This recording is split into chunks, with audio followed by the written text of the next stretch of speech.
Hey everyone, KP here from the No Justice, No Peace Report.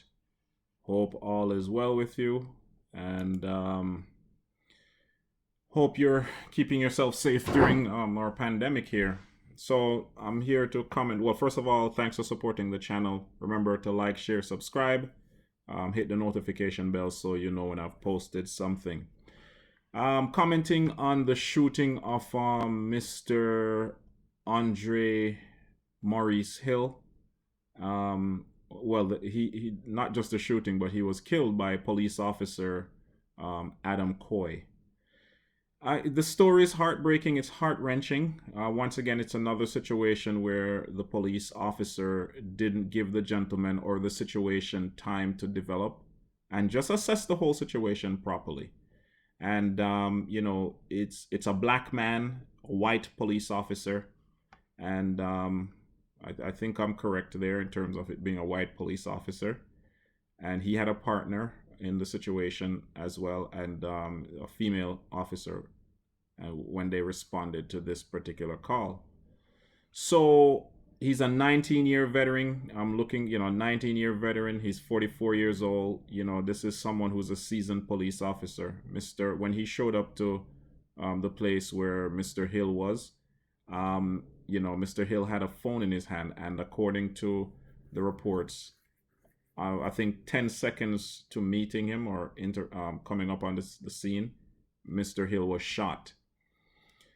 The body camera, they have something called a back play or something like, yeah, a look back. And, that technical aspect there came into play because it captured some of what happened. But the situation is still there where police officers have control over their body cameras, where they can shut off the mics and shut off video.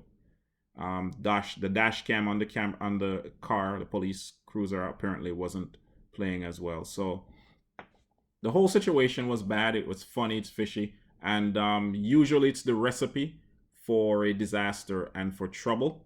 And like I said, Mr. Hill ended up dead. The interaction between police officers and black people, black and brown people, minorities in general, the story usually comes out the same. The police officer shows up. They don't give the situation a chance. They just take out the gun and they start shooting, pepper spraying, whatever other instrument that they have.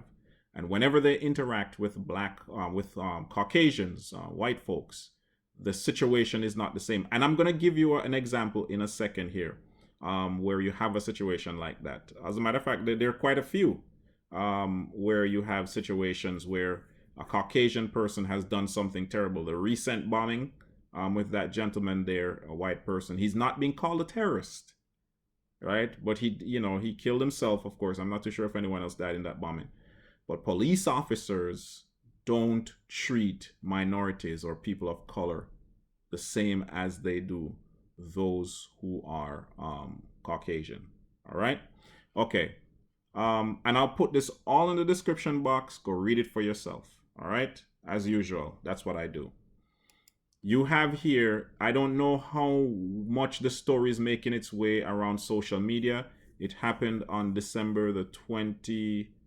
Well, actually, today's the 28th, but it happened a few days ago. The suspect here. So let me read a little bit of what the article here. Suspect in a deadly shooting Saturday night. Okay, so this at an Illinois bowling alley is a Green Beret, Duke Webb, a 37-year-old Florida resident.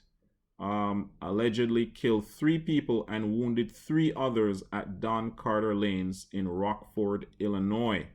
He's been charged with 3 counts of first-degree murder and 3 counts of attempted first-degree murder, police announced Sunday.